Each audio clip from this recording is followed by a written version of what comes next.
Class 2 on the portraits. How was it this week to do your portraits? Terrible. Terrible. Who was that? Yeah. So what was so terrible this time? You enjoyed it more. Right. She enjoyed it less, you enjoyed it more. And you two were in the same room painting at the same time. Same thing. It was that tool. This thing's fantastic. So you used the prospect? Yeah. Here, like you said. And did you hold it up to your face? Yeah, I did. Yeah. Great. How did you find using the mirror and the prospect together? You're shaking no. She's saying it was fantastic. You two were a foot apart from each other. Why weren't you like working with each other, making it work? What was your issue with it? My issue was that as I leaned in to look at the mirror and do the prospect and then try to put it on the canvas, I wasn't getting the proportions right, the dimensions right. Mm-hmm. And you know, I have to say that I think I'm pretty darn good with a prospect, but it has to be on a flat surface on a photograph. Yeah, you know, the prospect, do you have one handy? Let me borrow yours. So yeah, using the prospect, the best way to use a prospect is setting it on a photo and using it. Now you're using it like that, right? And you enjoy that part of it. Don't you think it's a great tool? And you're showing it to your granddaughter, like. I bought it. Yeah. I don't know. This should be like in every school. It's like this. Exactly. It's really the best tool going. Very few teachers use it, and it's amazing. When I started using it, they didn't even make them out of plastic. They were, you know, metal and very, very expensive because they primarily were a drafting tool. Like I said, for the amount of money that it is, everybody should have one. But when you're working off of a picture to a painting, you can measure it and then get the dimensions and basically the proportions. That's what you want. But when you're looking at it this way, now they actually advertise that you can go outdoors and draw. So like if you want to draw a lighthouse or something, you can put the little lighthouse in here, close one eye, and then take this measurement and put it right onto your canvas. But you know, the problem is when you're painting, you know, most artists drink, so they kind of stumble a little, step out of place. It's hard for them to, you know, it's like, good thing cops don't watch them climb into cars after the turpentine effect.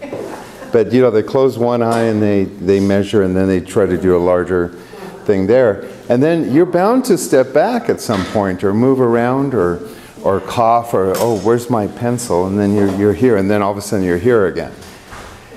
And then you start measuring again, you go, oh, shoot, then you start doing this, and then, you know, and then you start losing your way. Yeah. That's what happens when you try to paint yourself looking in the mirror, too. Well, yeah. Yeah, and in the mirror, you only have a really short distance. So if you're off a little bit, it's a lot on your canvas, and that's where you went astray. So this tool isn't necessarily that great for it. Now, there's a couple of things that you can do if you were in a studio. You could actually set up a piece of glass and actually have the piece of glass being the thunk. You know, and so if you're looking through a piece of glass, you could go like this and hit the glass and then hit the measurement, and then, so this thing's always hitting something. So you'd have to rig up something in front of you, the model, you know, and the model or the mirror, so you'd have something like that. You could also conceivably actually put this right on the mirror and, yeah, and touch it. But the problem is your head goes back and forth. So one thing I would recommend, and the problem is too, is that you have the tilt factor. Nobody ever said this was going to be easy. So what you could do is you could put a black dot in the center of your forehead and then a black dot at the bottom of your chin. And then look at the mirror and tilt your head and say, okay, that's where I want it. And then you carefully mark the mirror and line up the dots and put the two dots there. I'm full of good ideas. So then now you can go and fix yourself a martini and then come back again and then just line up the dots. Your husband will think you're looking silly walking around the kitchen with 2 dots on your face. But you can just line up the dots. Now if you're too close, the dots won't line up, and if you're too far away, the dots won't line up. So you could slowly get your head in the right spot and tilt it and match those dots again, and then there you go again. You're ready for it. So that's one thing. And then you can touch the glass and do that as long as you keep your head like this. It's not an easy thing. But you're also beginning students. At some point, what you'll do is actually sit and draw yourself, and you'll use a prospect for proportion. One of the things that you may want to do is that because it's so difficult to use a prospect for a self-portrait, what you may want to do is use it as a measuring tool, which means that you really don't use the back of it at all. And you'll look at the mirror, and then what you'll do is you'll line up your eye. Yeah. And you'll measure that. And then in the mirror. Yeah, that's what I did. Yeah, and then you can go across, and usually this side from this here to here is the same distance as from here to here, then get you here. So you go 1, 2, 3. Now, the good thing about doing portraits is that there are certain common things, like I just showed you. This eye here is the same distance as the 2 eyes apart from each other, which are the same distance here. That's something good to know. Your head is from the top of the head to here, halfway is usually about where the eyes or the eyebrows, depending on what you do. Now, I've got these really heavy brows. And one thing that I noticed with your portrait today, and you weren't even painting yourself, you were painting Melina Dietrich, is that the portrait you brought in today looked like you.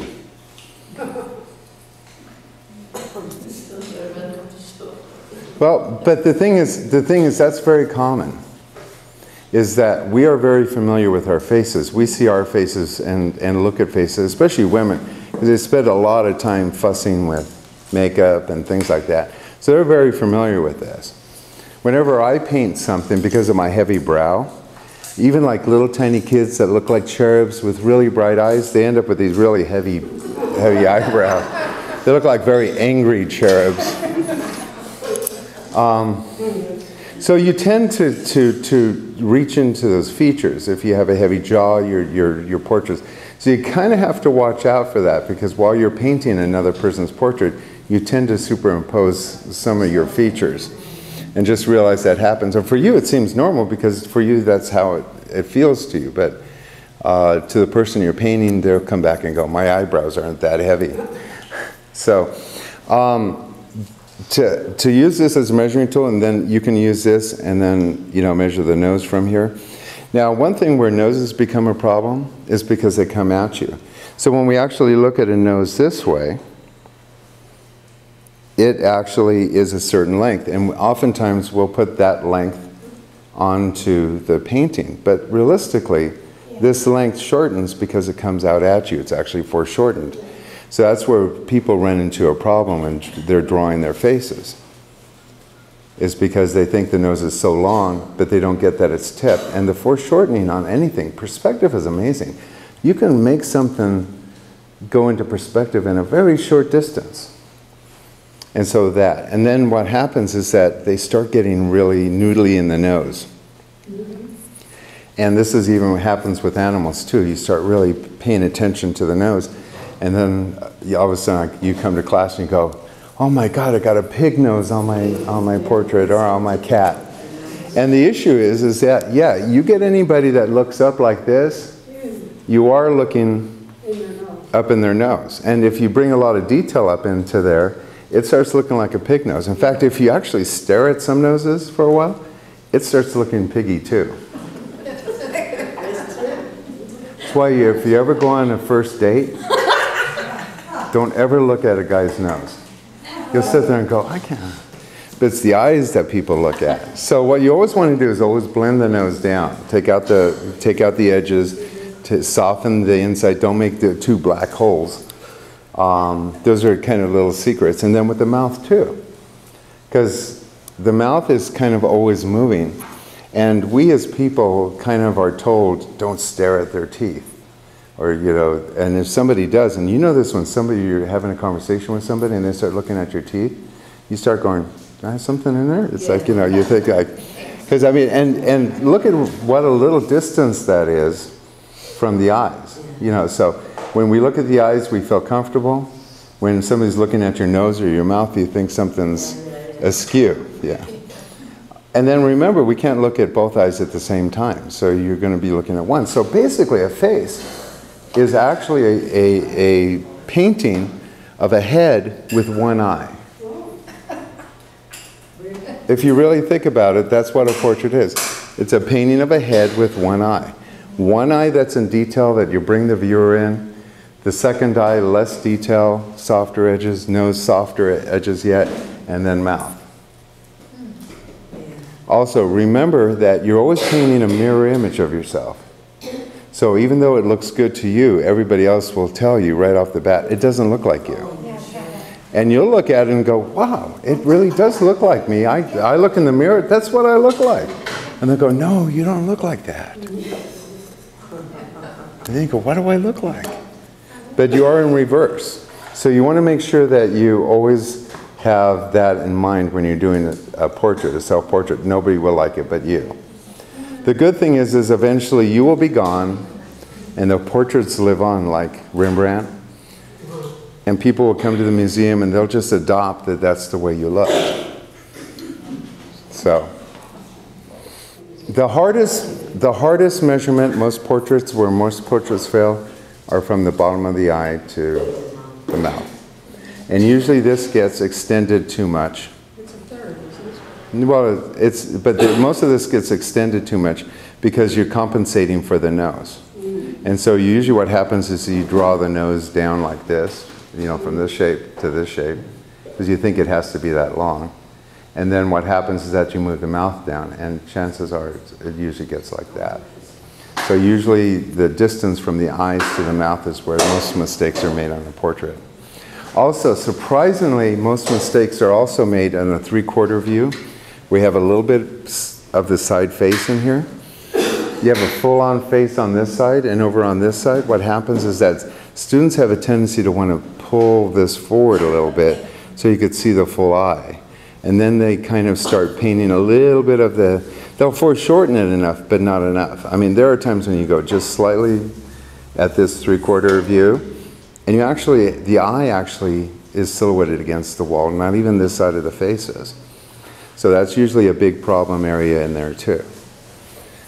So don't get boggled down on all this stuff. And first thing what you want to do, and this is what I was trying to tell you, don't start off painting people you know. That's the kiss of death. If you want to become a portrait painter, paint everybody's portrait that you don't know through magazines. Get homeless people to sit for you, people who, you just don't paint anybody you know. And the biggest mistake that students do, they come into class, they go, I want to try a portrait, and they bring in a portrait of their granddaughter. And then they sit down and then they start painting it, and 3/4 of the way through it starts getting to the monster phase, and then they start screaming and they want me to come over and fix it for them. And then they end up going home with a portrait that I painted of their grandkid with really heavy brows. So, you don't necessarily want me to paint them either, but you can paint your grandkids when you know how to paint portraits. But you got to learn how to paint portraits. Portraits are difficult. The main key behind portraiture painting is drawing. That's the key.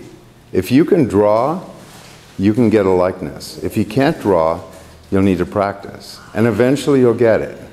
You'll eventually start seeing what's in front of you, and you'll start drawing and doing it well. So it's just practice. And you have to be willing to let go. If you paint something and it's not working, drop it, try another model. Drop it, try another model. Try another palette, try other colors. Although I do have a lot of my students and a lot of people that I coach online are doing portraits right now, self-portraits. And they're using the phthalo yellow-green and the alizarin crimson with white, and they're getting really beautiful results with it. Yeah. So just those two colors. You're not using those colors? Yeah, phthalo yellow green, which is a kind of like a Granny Smith apple color, and alizarin crimson. Makes a really beautiful flesh color. You can almost use it pure for the shadows, a little bit more white in the highlights. I introduce into that a little asphaltum because I love asphaltum, and that gives me even a little darker value than what those two colors actually make. And then I introduce to that a little alizarin crimson. Well, I have alizarin crimson already in that, but then I introduce ultramarine blue. And so ultramarine blue will actually get you kind of that more grayer shadow kind of effect to it. So you get a little blacker effect, and a little greener in some spots too. It's actually like with 4 colors in white, you can get a really good portrait. But the main portrait area is done with green and red. And I can't tell you how many students that start working with that color, and I'll go, well, what are you using? And they're going, well, I didn't see any green in the face, so I just used the alizarin crimson, which is real pinky. I think that happened with Bev. And so I said, no, you got to throw in, you got to mix the 2 colors there to get the flesh color. Otherwise, it looks like they just came out of a tanning salon with a tanning booth that was out of sync. So you don't want to get that lobster face like that. So you do have to get the green in there. That gives you that really nice flesh tone. All right? These are really nice portraits this week. Where do I start?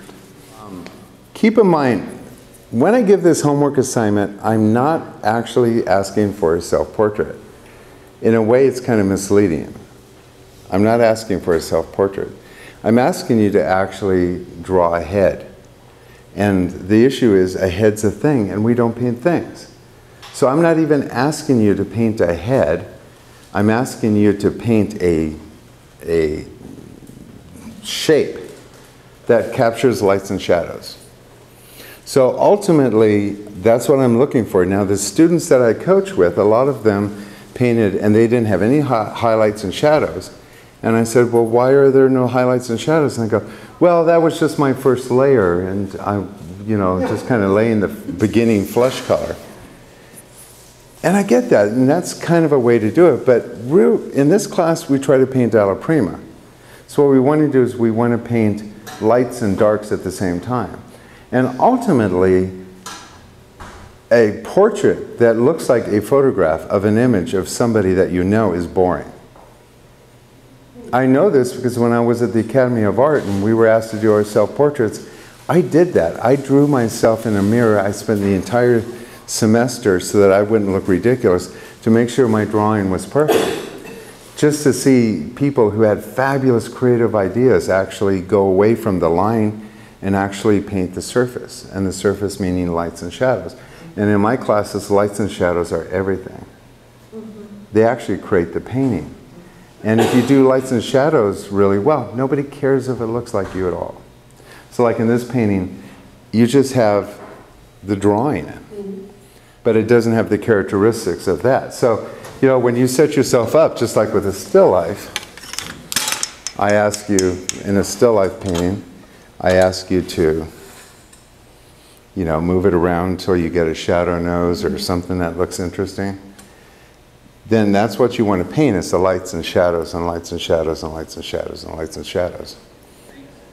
And people forget that when they do a portrait, because they think of portraiture as being like selfies, or even a Sears Roebuck, because there's no way that Sears will put you in this kind of severe lighting. But who does is Rembrandt. That kind of lighting in a painting is really cool. So you want to break away from that Sears Roebuck paid portrait or high school yearbook portrait thing. So you always want to make sure you have lights and darks in whatever you do. So you are the still life that you're lighting up, and you need to move around, move your lighting around till you get that story. Because out of that, it's boring to look at a portrait like that. The artists that really did well with portrait painting were the old masters that did experiment with light, like Rembrandt. Back then in Rembrandt's era, there was no photography. And anybody who really had any kind of extra funds had portraits painted of them. And so there were thousands and thousands and thousands of portrait painters at the time. In fact, if you go to downtown Macy's in their furniture department, you can buy a lot of these old portraits that, you know, were early American portraits and stuff. They're not done by noted artists at all, so they're affordable. But they still were doing it, and they were doing portraits on porcelain and portraits on... But the thing is, you never see those come up on Antique Roadshow because there's so many of them, they have no value to them whatsoever. But periodically, you run into a really great portrait. And somebody who does a really great portrait actually is not painting a portrait at all. They're painting a work of art that consists of lights and darks and shadows and transitions and all the things that we talk about, done on a shape that has a nose, eyes, and mouth. Their focus isn't to render somebody, but to create a work of art that stimulates the viewer, like they feel like they're looking at them right now, that they're coming out of the dark. And to do it in a way, because I talk about getting the center focal point. You know, when somebody comes knocking at your door and you open up the door and you're not sure who that person is and they're carrying a suitcase, you don't know what they're there for. So the first thing you do is you look at their eyes. Then you might glance in their hand to see, you know, is it a vacuum that they're selling or Fuller Brush or is it the Mary Kay or whatever. But you go back to the eyes again. You're not spending time looking at the nose and the mouth and the ears. You don't pay attention to whether their hands are hairy or not, or whether they're married or not, or whether they cleaned their fingernails. But you know, when we paint portraits, that's how obsessed we get with that. When Rembrandt painted a portrait, it was purely about lights and shadows and how you worked with that. Checkering becomes really important. If the light comes this way on your face, and some of you did this with your backgrounds, totally lost the whole concept of checkering lights and dark. So if the light is hitting my face this way, I want a dark background over here. But where my dark side of my hair is on this side of it, where it's not getting light, I want my background to be lit. So what happens is that this looks like almost like a little bit of a halo. I know most of you are blinded by my halo when I come into class, but no. But the thing is, the back wall should be illuminated on this side so you could silhouette the head. And you know how we talk about checkering is we have dark with light in the background, and then where the light is here, we darken the background. In the middle, they kind of skirt each other. But if you look at Rembrandt, you'll see that's exactly what they did and creates a tremendous contrast. And if you do that, the painting looks like it's stitched onto the canvas. It actually belongs there. If you just paint a flat background and you paste your face on it, it looks like you've cut it off of a magazine and glued it on. And so when you have this, it kind of looks a little bit like a mugshot. The only thing we're missing is a few numbers here. So I can't tell which way the light's coming from, but let's just say if the light's coming from this way, this all should have been in shadow. And this should be apparent from the beginning of your painting. So even if you're saying, well, that's the preliminary sketch, the preliminary sketch has to have all of this information in on it. So if the light's coming this way, we want a dark background. We want this side of the face in shadow, and we want a lighter background here. So we don't want the same color going all the way around. Almost every one of you made the same mistake. Also, if the light's coming this way, this side of the nose would have a cast shadow. And see, this is why it's important to look at a face as a light and dark mass, as opposed to drawing a face itself. And if you're actually drawing this to begin with, you actually don't worry about the eyes, the nose, and the mouth. You just look at it as a surface that has a lot of peaks and valleys. So it's almost a landscape. So what we want to do is we want to create dark shadow, cast shadow of the mountain here, cast shadowing here. Now you've got in this particular section here, you've got the shadow of the eyebrow, the eyelid, the eyelash. All of that is created to protect the eye from light. And so all of that, all this gizmo here that's hanging off of our eyeball here, that's all here to protect light. And so anything underneath that, which is your eyeball, is going to have a cast shadow. And very, very rarely do you ever not have a cast shadow. You almost have an uplight to get away from the cast shadow. So half the eye is usually in shadow. On this side of the face, I would put the whole eye in shadow. And so before I'd even start painting, I would actually just darken that and dig that in. I would also darken this area in here because of the protruding bone on your skull. Your eyes are set back a little bit. Dig in some shadow in there and get that. And what I like to do with a painting is to kind of lay the base color in and then just start digging darks. And if you've ever done sculptures, you have a round thing of clay and you push in the eye sockets, you know, there, you push that in and then you pull out the nose. That's almost the first thing if you watch a sculptor, they push that in and pull out the nose. And that's what you're kind of doing with a painting at the beginning, is push in the eyes and pull up the nose. And you do that with a highlight and shadow. So let's go into shadow. Usually the pupil, I make the pupil larger to begin with, because if your pupil is larger, it relaxes the light. If I'm standing like this under light, my pupil gets really small, right? And if I do that in a painting, it looks like I'm like coming off of some drug or something. It's like morphine or something, and my eyes are going. My parrot used to be able to do that. The pupils used to go crazy. But so you want to make sure that your pupils are bigger to relax the eye. And then I always try to get the pupil almost up against the eyelash. And then I blur the top of the pupil because I don't want to have that round shape in the middle of my iris. Okay, so like right here, see this round shape? So I take the pupil and attach it to the eyelash in there. I put the shadow in for the nose. I shadow this whole side of the face, shadow this whole thing down here. Once I have that face with shadow, shadow, shadow, shadow, shadow, I go into my main focal point. And this is really an important key.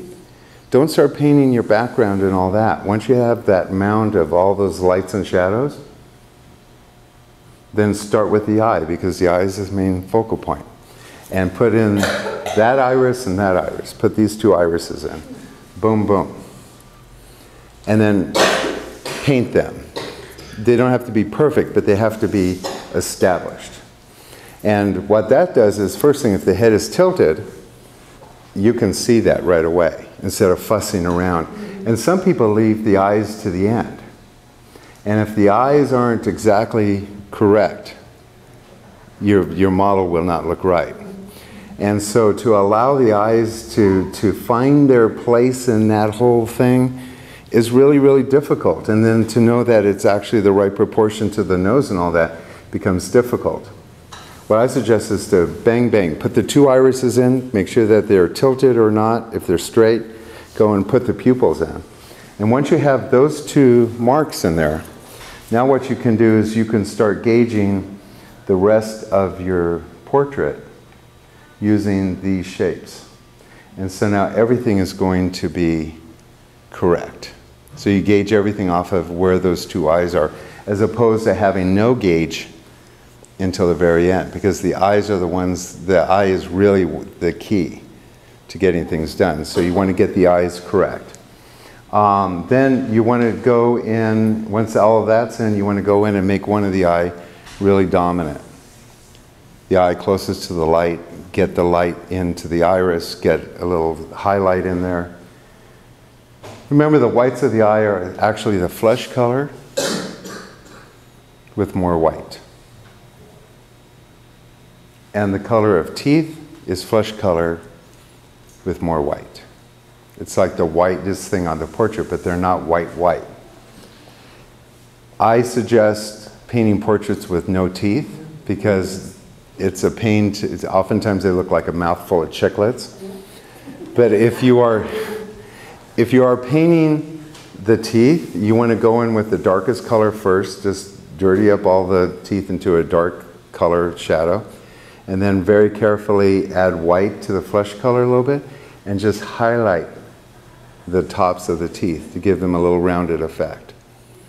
Don't worry about separating them. When you start separating them, then you start getting the chiclets. And we don't really look at people's teeth as separation. Yeah.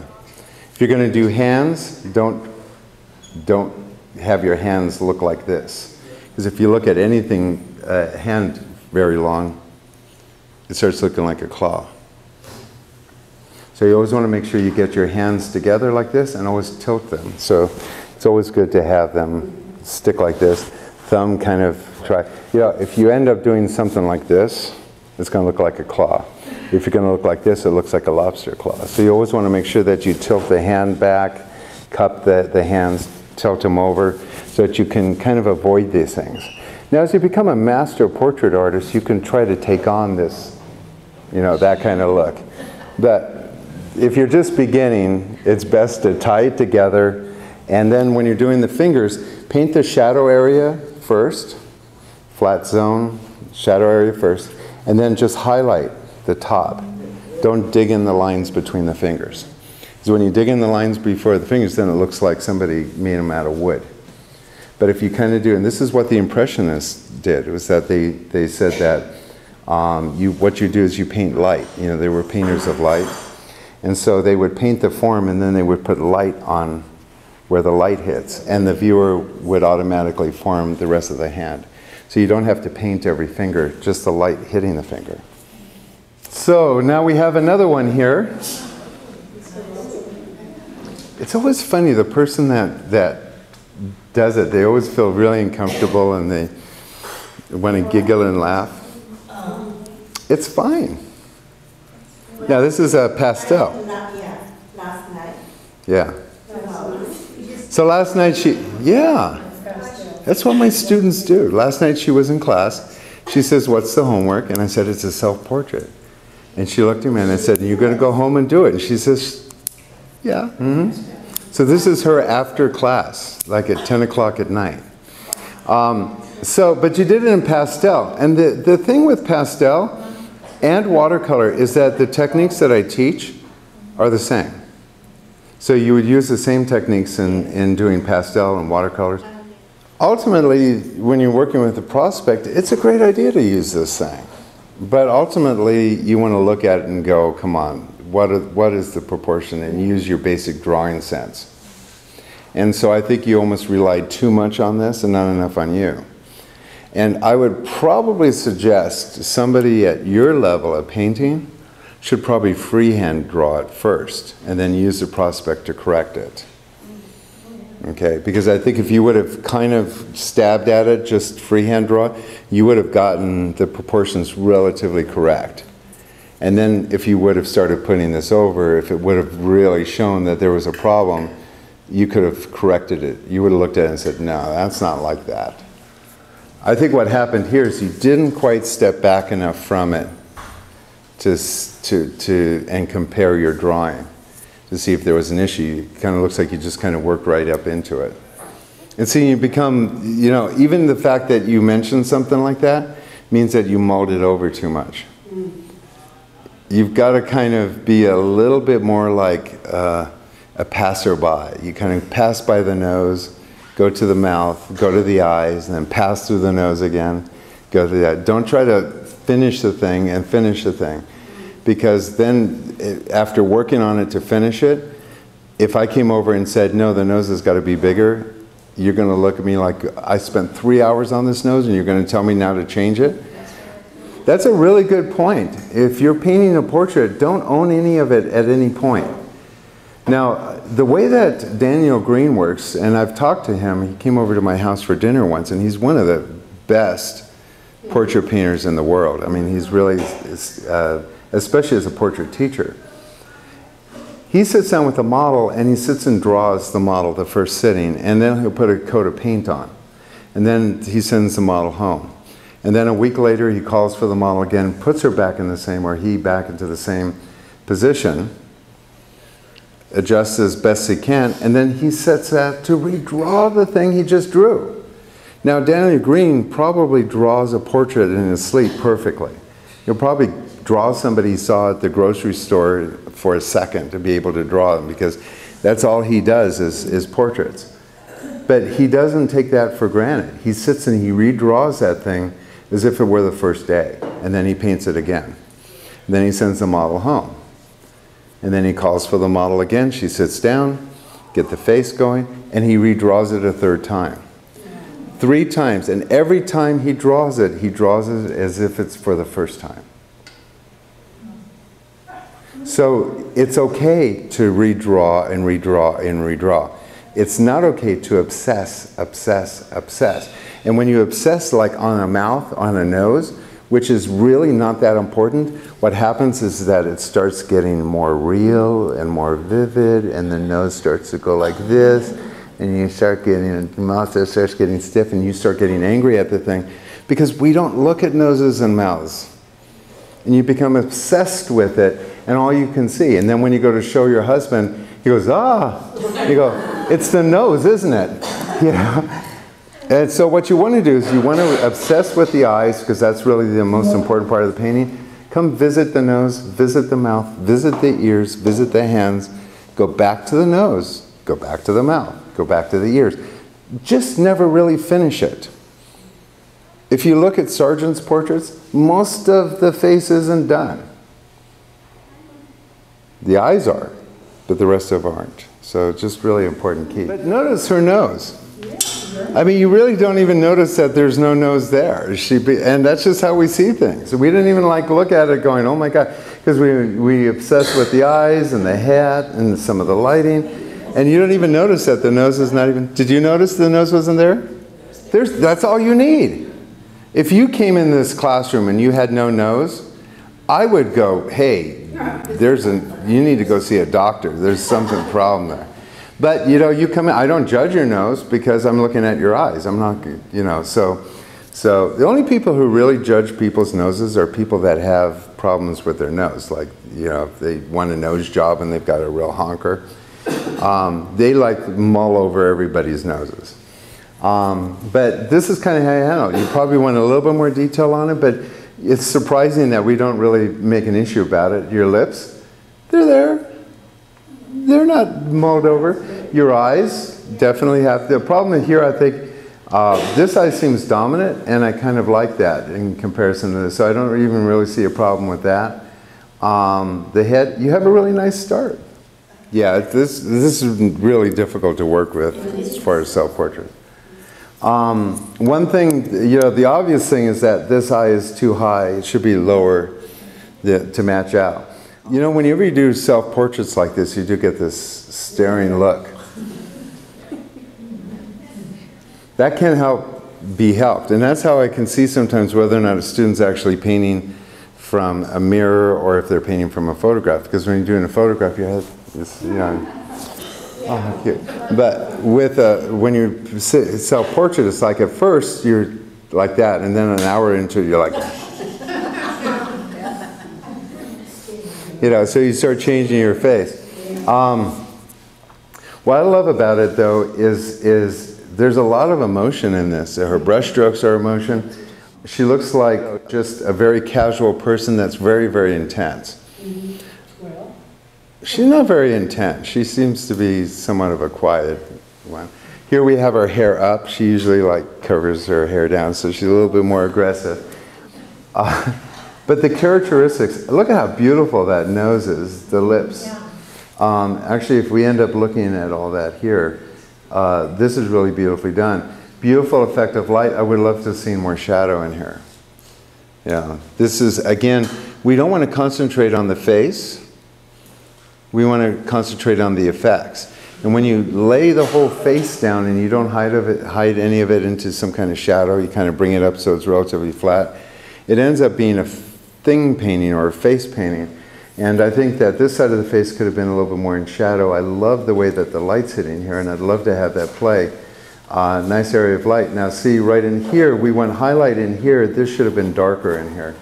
So all this should have been dark. You see how the hair right here is dark and the background's lit? That's awesome stuff. Now right here, we want to darken the hair more and then highlight the back of the head. that gets that thing to pop right out of there. And you're a brand new student, and that kind of blows everybody away. It's like, oh. She's not a painter. Hmm? She knows how to paint. She knows how to paint. Okay. So what we have here is we have the effect of light, a little on the chalky side. I know, and Okay. I watched your video to find out why. Yeah. Well, part of it is your shadows could have been a little darker, Yeah. a little warmer. I would like to do that in class sometime because so that you can guide me with color and shadows. Now here what we want to do here is we want to get more highlight on your hair. Okay. Okay. And the reason for that is we want to get the feeling of light coming into the painting. And then likewise we want to darken this. So you want to darken the background so that the highlight in the hair gets really bright. Then over here what we want to do is we want to lighten the background and silhouette your hair on that. And that will get away. See how the painting looks relatively flat?